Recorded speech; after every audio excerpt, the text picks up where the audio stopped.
आपने महादेव जी के बारे में बहुत सारी कहानी और बहुत सी कथाएं सुनी होंगी, पर ऐसा कौन सा कारण है जिसकी वजह से भगवान भोलेनाथ जी को काल भैरव का रूप लेना पड़ा था? इसके बारे में आज इस वीडियो में हम जानेंगे। शिव महापुराण में वर्णित ब्रह्मा और भगवान विष्णु जी के बीच हुए संवाद में भैरव जी की उत्पत्ति से जुड़ा उल्लेख मिलता है। एक बार की बात है जब भगवान विष्णु ने ब्रह्मा जी से पूछा कि इस ब्रह्मांड का श्रेष्ठतम रचनाकार कौन है। इस सवाल के जवाब में ब्रह्मा जी ने स्वयं को सबसे श्रेष्ठ बताया था। ब्रह्मा जी का उत्तर सुनने के बाद भगवान विष्णु ने उनके शब्दों में समाहित अहंकार और अति आत्मविश्वास से क्रोधित हो गए और दोनों मिलकर चारों वेदों के पास अपने प्रश्न का उत्तर लेने के लिए पहुंच गए। सबसे पहले वे ऋग्वेद के पास पहुँचे। ऋग्वेद ने जब उनका जवाब सुनाया तो उन्होंने अपने जवाब में कहा कि शिव ही सबसे श्रेष्ठ हैं, वो सर्वशक्तिमान हैं और सभी जीव जंतु उनमें समाहित हैं।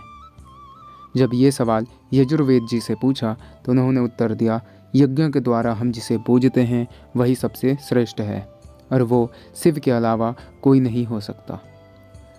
जब यह प्रश्न को सामवेद जी से पूछा तो उन्होंने उत्तर दिया, विभिन्न साधक और योगी जिसकी आराधना करते हैं वही सबसे श्रेष्ठ है और जो इस पूरे विश्व को नियंत्रित करता है वो त्रयंबकम यानी शिव है।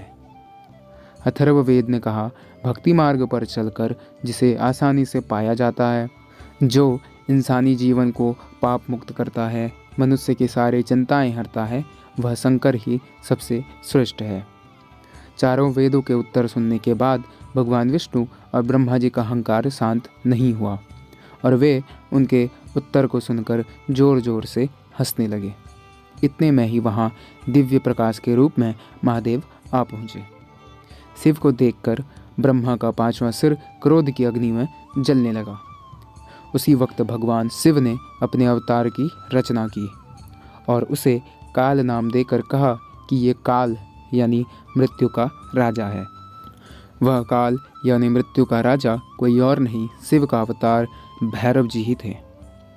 ब्रह्मा के क्रोध से जलते हुए सिर को भैरव जी ने ब्रह्मा के धड़ से अलग कर दिया। इस पर भगवान शिव ने भैरव जी से सभी तीर्थ स्थानों पर जाने के लिए कहा ताकि उन्हें ब्रह्म हत्या के पाप से मुक्ति मिल सके। भैरव के हाथ से ब्रह्मा जी का सिर गिर गया। काशी में जिस स्थान पर ब्रह्मा जी का कटा हुआ सिर गिरा था उसे कपाल मोचन तीर्थ भी कहा जाता है। उस दिन से लेकर अब तक भगवान काल भैरव स्थायी रूप से काशी में ही निवास करते हैं।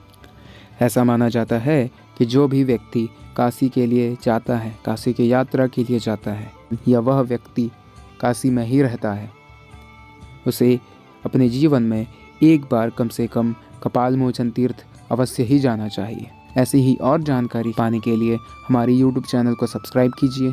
मिलते हैं अगली वीडियो में। हर हर महादेव।